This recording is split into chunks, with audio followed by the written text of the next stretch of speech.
Itu adalah pernyataan dari Direskrim Polda Jabar ini soal beberapa hal yang disampaikan melalui konvers kemarin, Pak Hisham. Jadi 8 tahun ini butuh waktu yang cukup lama untuk mengungkap kasus ini. Tapi kemudian kemarin Polda Jabar melakukan konvers dan menetapkan tersangka yang disebutkan bahwa Peggy Setiawan alias Peron itu adalah otak dibalik pembunuhan Vina dan juga Eki. Melihat perjalanan kasus ini, apa yang ingin Anda soroti? Baik, bismillahirrahmanirrahim. Pertama-tama kita nggak bisa pungkiri ya bahwa kasus ini kembali terangkat ke publik setelah beredarnya film. Itu yang pertama. Jadi kalau tidak ada film, mungkin kasus ini tidak terangkat lagi ke publik. Nah, kemudian yang kedua,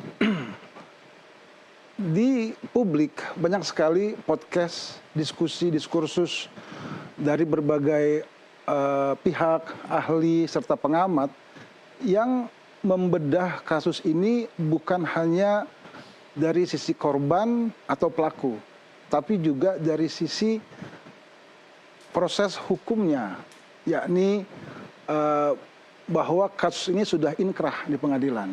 Nah, di dalam putusan yang bisa sama-sama kita baca karena sudah menjadi domain publik, di situ disebutkan ada 8 tersangka.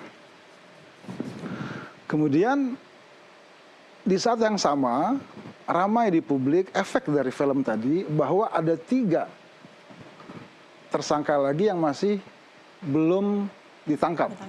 Entah posisinya DPO atau bukan. Sebentar. Nah, yang harus dipahami juga dari mana angka 3 ini.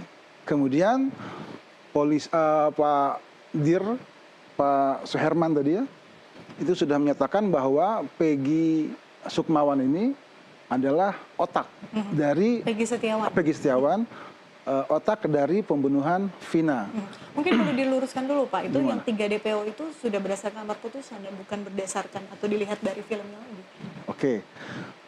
Tapi di beberapa catatan publik itu saya tidak menemukan 3 itu, hanya 8 saja. Oke. Mungkin saya yang salah ya. Tapi yang jelas, kalau memang Peggy ini adalah otaknya, kenapa yang 8 tadi bisa divonis sebelum yang otaknya tertangkap? Kenapa yang 8 ini divonis sebelum otaknya tertangkap? Bahkan hingga ke Mahkamah Agung. Jadi yang menjadi catatan saya adalah apakah ada kekurang telitian atau kecerdikan dari Peggy ini hingga bisa kabur selama 8 tahun. Walaupun demikian, kalau memang sekarang sudah betul-betul tertangkap dan memang dia adalah tersangkanya atau otak utama dari pembunuhan Vina ini harus diuji kembali dengan 8 orang tadi. Tapi konvers Polda Jabar kemarin dari kacamata Anda mengejutkan kah? Karena setelah 8 tahun ini tidak terungkap, kemarin akhirnya ada 1 tersangka. Nah, kalau untuk hal tersebut ya, hal tersebut ini baiknya nanti diangkat oleh Pak Kompolnas. Karena ini menyangkut masalah proses, due proses yang dilakukan oleh kepolisian. Serta 8 tahun ini kan bukan waktu yang singkat ya.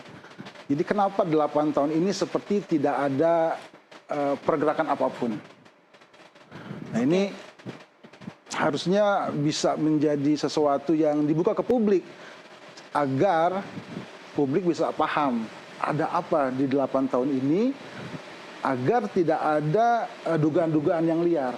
Karena bagaimanapun juga polisi adalah pelayan masyarakat, sehingga setiap tindakan kepolisian itu harus teruji akuntabilitasnya. Oke, ini yang kita bisa lihat sama-sama ya Pak Hisham. Ini ada disebutkan soal 3 DPO yang tertera dalam amar putusan ya. Artinya memang ini sudah ada tertulis saudara Andi, kemudian saudara Dani, saudara Peggy alias Perong, itu yang kemudian masuk di DPO. Nah, ini kemudian yang berubah, yang katanya 3 kemudian beralih menjadi 1.